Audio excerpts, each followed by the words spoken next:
speaker tonight is Deborah Fugaro. She's the Director of Rehab Services at Somerset.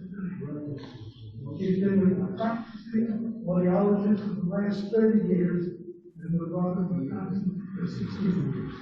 Please welcome Dr. Fugaro.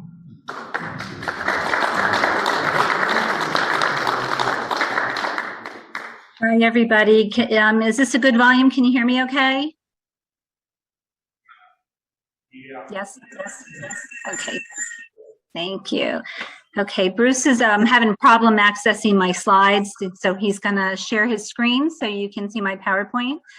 I'm breaking it down into two different sections. First about hearing and then about balance. So we'll talk about hearing and hearing aids, and then we'll talk a little bit about balance because I think that's kind of a missed opportunity for adults. Okay.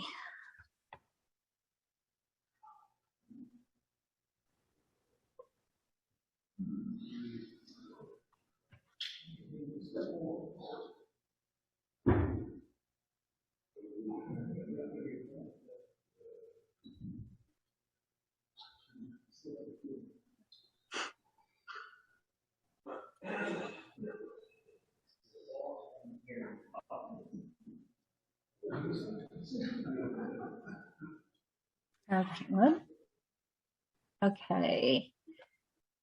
So just a brief little history about audiology. It really was a profession that developed out of World War II. Although it goes back to the 1880s where they actually started identifying ways to do hearing. When our servicemen and women came back from overseas, there was a real need to monitor hearing because their hearing was impacted due to the artillery shells and everything like that. So the government started a program to monitor and provide rehabilitation. So people often don't know what an audiologist is. So an audiologist, by definition, we're all healthcare professionals who identify, assess, manage disorders of hearing, balance, and neural issues. Nowadays, all audiologists graduating have to have their doctorate. Years ago, when I initially graduated, I had my master's. We now all have to have our doctorate. So the programs are very, very intense and limited throughout the country. Very, very competitive field right now. And we can work in a variety of different environments. You can work in a hospital, you can work in a university, you can work in ENT offices, private practices, and I've worked in just about every single one of those environments through my career. So what do? We do routine hearing evaluations. We recommend and provide hearing aids. We evaluate balance issues. There are some of us who specialize in pediatrics. We test newborns, pediatrics, and then we also do cochlear implants and other implantable hearing devices. Okay, you can go to the next slide.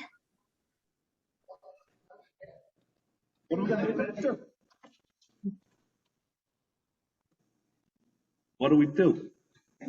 Can you just hit enter. Hit which arrow key? You can hit down or just hit enter and it'll go through the slides. Go ahead, keep going.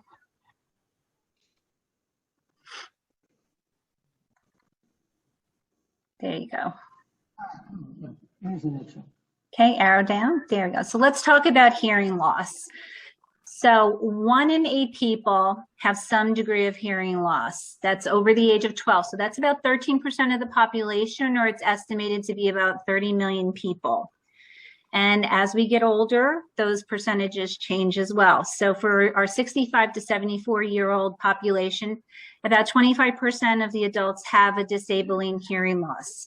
So what is a disabling hearing loss? And it is any type of hearing impairment that makes it difficult for an adult or any person to communicate with somebody, where they struggle and they find they need additional help. And once we reach 75 years of age, about 50% of adults have some degree of disabling hearing loss. And over the age of 70, it's estimated that 1 out of 3 people who actually need hearing aids will obtain them. And we're going to talk about hearing aids next.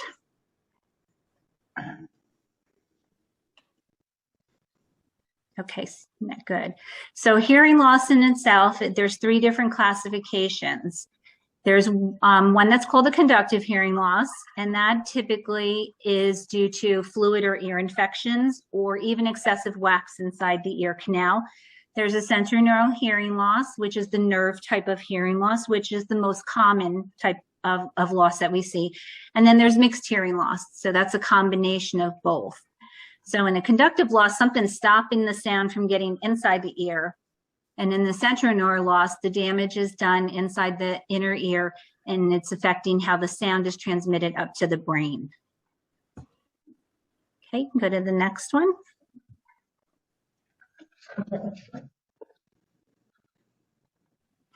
So just for your own information, there's actually 3 different parts of your ear.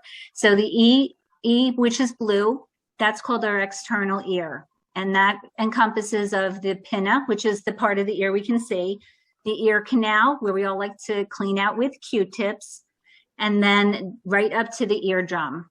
And then the M, which is in gold, is the middle ear, and that's where the 3 bones are. And that is typically where fluid will build up if we're suffering from ear infections. And then the I is the inner ear. That's the nerve portion of the ear. So sometimes we can get a buildup of wax in the blue part, which can cause a temporary hearing problem. Or we can get some fluid inside the gold part, which is our middle ear. Those typically can be managed medically. As we get older and when the damage is on the inner ear part, that's permanent. That's nerve loss. That's where our hair cells that help us hear are damaged due to noise exposure or just part of the natural aging process. So the 2 the external and the middle ear sometimes can be fixed, but the inner part we can't. And when the damage is there, that's when we need to consider alternative methods to help us hear. Okay, next, please.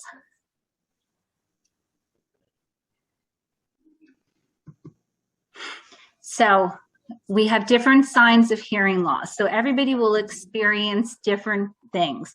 We may start to notice that maybe the TV is just not loud enough for us and we need to crank it up a little bit. Or if you're sitting there with your significant other, they can hear the TV, but you have to turn up the volume. You might find that you have to ask people to repeat themselves, that you just don't get it the first time. Or you feel that people are mumbling, where they're just not talking clear to you. You may find that background noise is very, very annoying and interferes with your listening.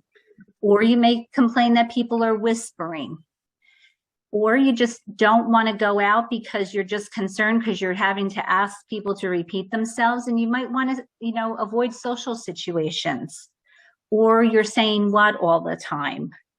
Or you have some ringing in the ears. That's tinnitus. I heard somebody mentioning that while we were waiting. So tinnitus is ringing, hissing, buzzing in the ears. It's extremely, extremely common, even in people with normal hearing. But it is very directly related to hearing loss. We expect people who have some degree of hearing loss to have some sort of tinnitus as well. Tinnitus never goes away. And we typically have to teach people coping mechanisms and sometimes fit them with hearing aids to help them handle the ringing and the buzzing in the ears. Uh-oh. Okay.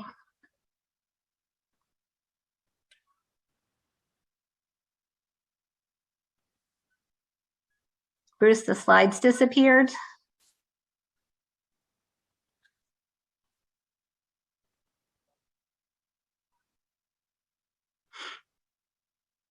Okay, I'm just going to continue if that's okay.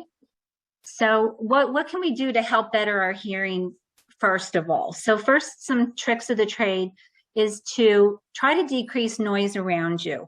So if you're in a noisy environment, like say the television's on in a room and someone comes in and tries to have a conversation with you, the best thing to do is to lower the volume or shut the volume off, because any type of background noise will interfere with you hearing important speech sounds. Other things we can do is, like if you're in a restaurant, don't sit in the middle of the restaurant. Ask to be seated around the perimeter. When you sit in the center of a restaurant, you are getting all of the noise from all of the tables around you. So if you're having difficulty hearing, sitting on the perimeter where with your back to the wall is decreasing sound from coming around you.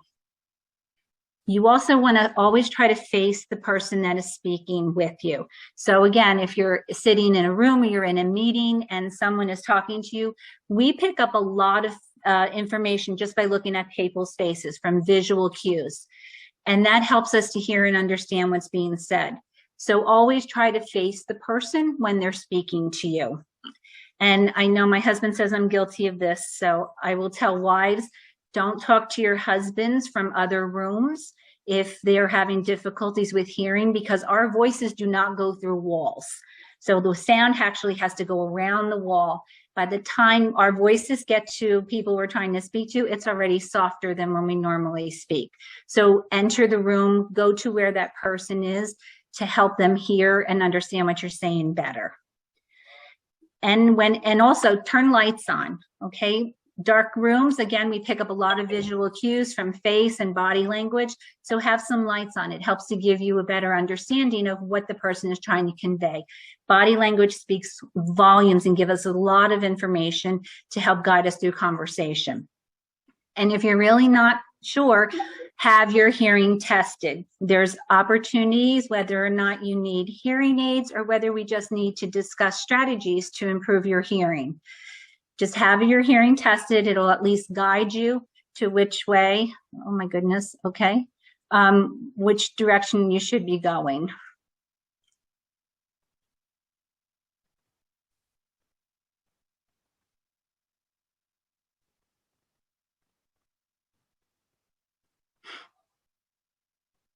I'm just going to wait for them to catch up. Okay. All right, so hearing aids, we all know there's all different sizes. Back in the day when I started in my career, they were pretty large. Now they're a lot smaller inside the ear and also over the ear. And there's also many different technology available, as well as different types of accessories. If you can go down to slide 10. Perfect. Okay. So there's different sizes, kinds, styles, accessories. The technology is much more superior from when I started out in my career. And we just basically sat there with a screwdriver to try to fine tune the hearing aid to the patient's preference. They also were predominantly over the ear. You didn't have a choice. Now there's a lot of different choices. As I said, styles and accessories. A lot of the newer hearing aids now connect with smartphones, so it gives you some flexibility with adjusting the volume. They also connect with the phone portion of your smartphone, so you don't even have to hold the phone up to the hearing aids to hear now. You just hit the button, answer, and it connects right with the hearing aids, and you can hear in both ears. There's also adapters to connect to the television, which is important because it will allow you and your partner, wife, spouse, husband, significant other to sit in the same room, and they can have the TV at a volume that's comfortable for them, and you can adjust the volume so that you can hear the hearing aids or the television program right in your hearing aids. And there's also these wonderful devices, these remote mics that clip on, and people can wear them. So they're very, very useful when you're with family. Mics can sit in the middle of the table. And when you're having dinner or you're socializing in larger groups, the mic can help to pick up the sound and conversation around you. And it helps you to understand and partake and be a part of the conversation. Okay, if you go to the next one, I'm going to show you all the different styles. So on the top from the left to the right, those are completely in the canal hearing aids. The middle ones are what we call canal. The fourth one is a half shell and IT. So these are all ones that go directly inside the ear. Now everybody wants hearing aids to be invisible, but keep in mind, the smaller the hearing aid, the smaller the battery. And the size 10 batteries are really difficult and also don't have as long of life as the other hearing aids do. The bottom row are what we call receiver in the canals, which are predominantly the most common hearing aid that is dispensed nowadays. And then as you get over, you can see ones that have little hooks on the right-hand side. Those are very powerful hearing aids that we typically will start fitting those on children. And these are for adults if there is a very, very severe hearing loss. Okay, if you go down to number 12. Okay, so these are the receiver in the canals. We call them ricks, and they all come in all different colors. And like I said, these are what we predominantly fit now. With any hearing aid, it's like buying a car. There's 3 different cost levels. There's your entry level, your mid level, and then your high end hearing aid. I will tell you that we don't fit the high ends as much unless it's somebody who is in a multitude of different environments during the day. People who are very active in groups, still working. Most of the patients that we fit at the hospital typically will get mid-level hearing aids. What the difference is what the circuit does inside. These are all digital, it's a computer chip, so they're all programmed through the computer. Obviously, the more expensive gives you the most flexibility, but most people don't need that. They can get by with the mid-level hearing aids. And these are also color coded. So even though people don't want to wear something behind their ear, we will typically look at the hair color, and you can match the hearing aids pretty close to the hair color or even to the end of your glasses. So I'll look and see what color tips are on the glasses. Like mine is dark brown. So if I were fitting myself with a hearing aid, I would fit it with a dark brown hearing aid. And that little tube just comes down right down the side here, and they are less visible than the ones that go in the ear. I can spot an in-the-ear hearing aid a lot quicker than I can spot a rick on somebody.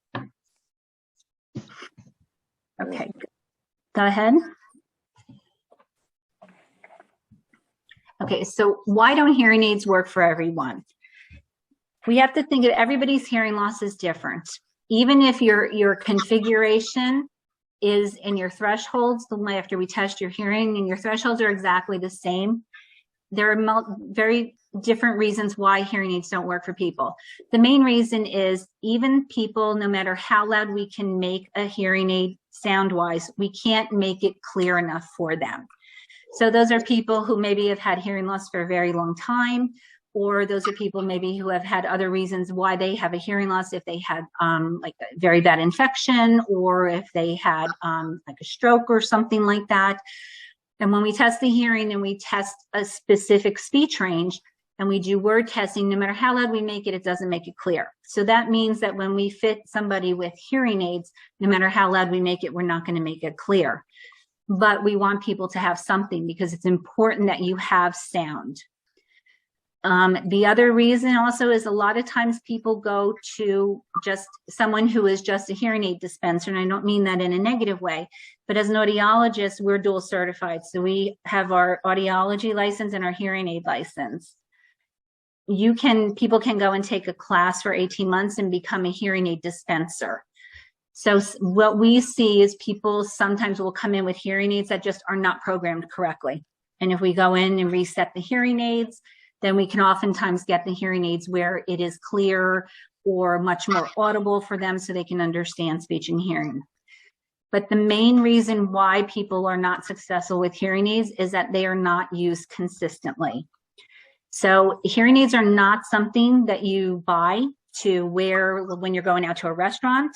They're not something that you buy to say, oh, I'm going out to see my family and I put my hearing aids on. You have to think of hearing loss as being something that's very gradual. You don't always wake up and go, oh my God, I lost my hearing. That happens when there's some sort of viral attack or bacterial attack. But most of the time in adults, our hearing loss gradually deteriorates over time. And then it gets to a point where our family members are saying, you didn't hear me, you're not listening.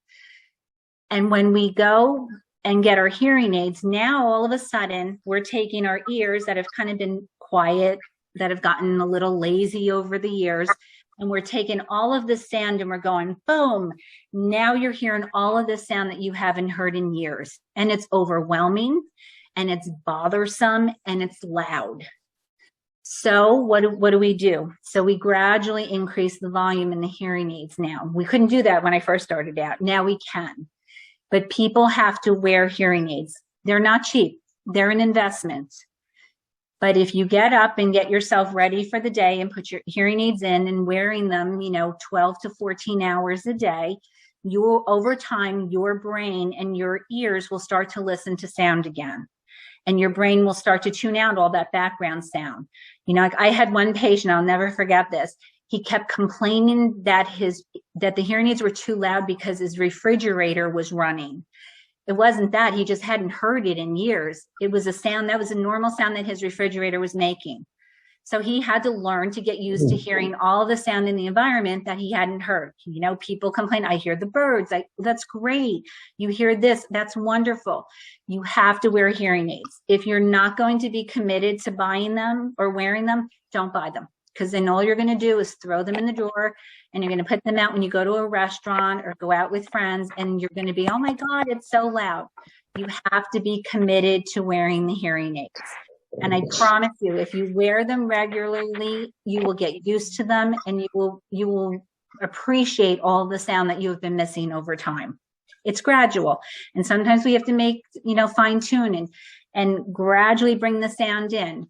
But it's important that you hear. It's also important going to a doctor's office or going to other medical professionals. Doctors love to turn their backs to patients and write in their charts or type on the computer. And you need to understand what's being said to you. You need to be an active participant in your healthcare and have that questioning attitude to, be able to ask the doctor to clarify what he's saying. And hearing loss is an invisible disability. Like you can look at me and go, oh, she's got glasses. She has problems with her eyes. People can't look at you and know you have a hearing loss.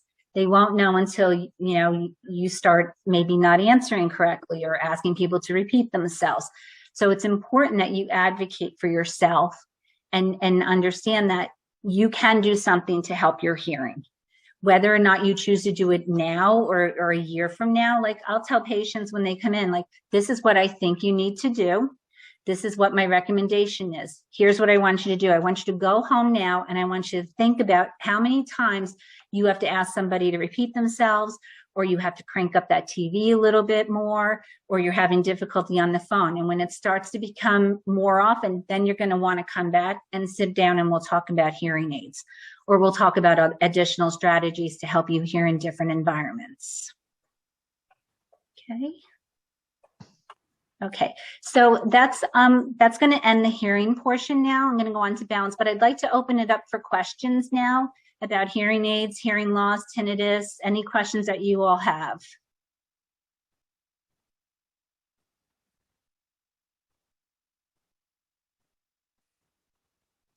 No? Okay, we'll go ahead on to balance.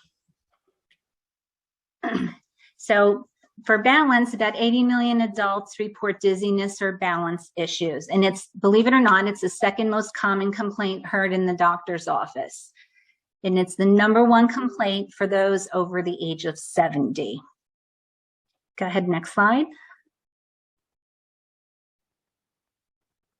Okay, so vertigo is a term that you may have heard from a doctor or other healthcare professional. And for me, it's a catch-all phrase. Any type of dizziness, doctors will say, oh, it's vertigo, but it's not. There's different classifications. There's vertigo, there's dizziness, and there's lightheadedness. And there's all different causes. So one of the most common things that we identify in our balance clinic is what's called BPPV. And that's very short for benign proximal positional vertigo.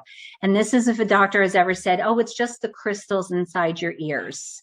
So inside your ears, your balance system is amazing because there's these 3 tiny little loops that control your ability to stand up, walk. And sometimes if we hit our head or we're in a car accident or just part of the aging process, these crystals come down and they float in a common area where they're not supposed to be. And that's when you might have these episodes where dizziness happens, like if you're bending over or you're looking up real quick and you get dizzy and it goes away really quickly. That's BPPV. There's also migraines. So people who have headaches, and you don't have to have a rip off your head type of headache to suffer from migraines. There's all different categories and degrees and other symptoms, but migraines can also be associated with balance, and we call those vestibular migraines. So if you're one to get headaches and you may feel like you're dizzy or you have to grab onto something, those two sometimes also go together. There's also a disease called Meniere's disease, which is a buildup of fluid inside your balance system. It's also very common, and typically we'll see hearing loss associated with that. And the main reason for people who are on medications is a lot of these medications interact and cause dizziness, lightheadedness, and vertigo. So it's important that if you're feeling off balance, that you have that conversation with your physician, just to make sure that it's not the medicine interacting with each other, or if it's something else that needs to be addressed. Okay. You can go ahead to the next one.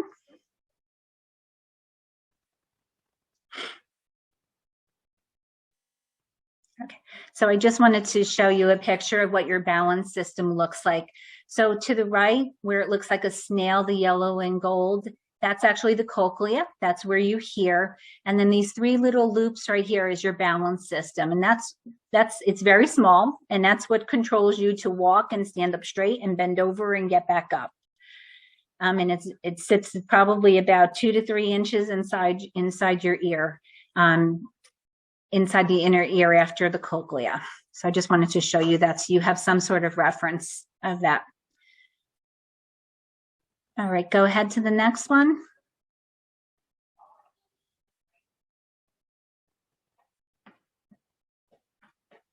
Okay, so where should you start? So if you're having some balance issues or you're not exactly sure, again, if you're under the care of a primary care physician, that's the person you should always start with. You want to talk about your symptoms, you want to talk about what's going on.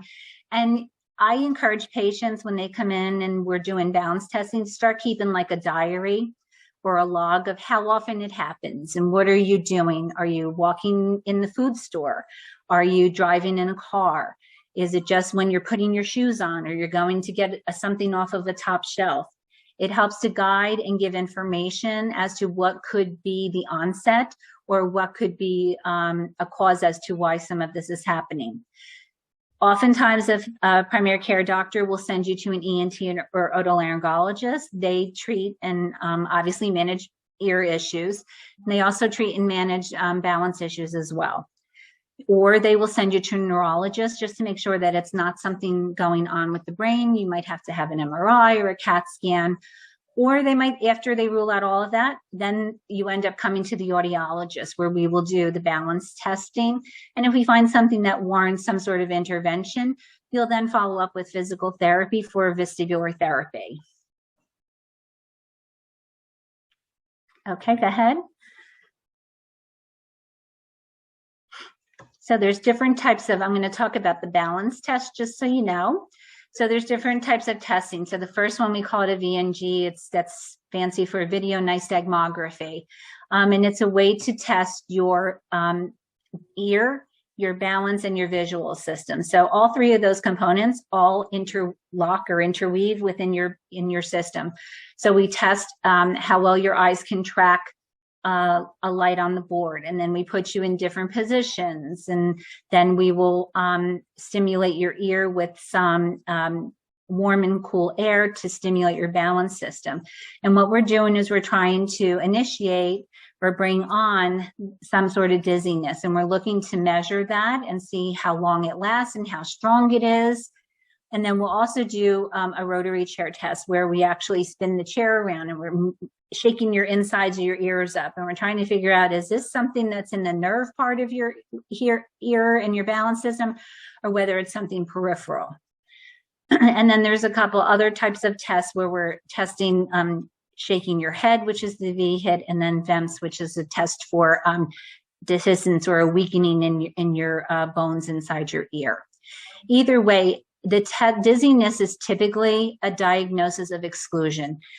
Unless something shows up on an imaging study or there's something that shows up maybe on a carotid test, by the time you get to us, we're trying to rule out something on this test. And it's wonderful when we find something, because then we can say, this is what it is. We're going to send you for some therapy, and the therapist will work with you, and it will help to resolve. Sometimes it comes out of here and we don't know, we have no answer. So dizziness, you don't always get an answer as to why you're dizzy, and that's okay. We just will follow through and make sure that we give you strategies, to avoid. That's why having that diary and that tracking of what's going on when you're not feeling right is very important, because it gives all of the medical professionals a lot of information. Okay. Okay. So I've talked a little bit about hearing aids. I've talked a little bit about hearing loss, and we've talked a little bit about balance. Does anybody have any questions?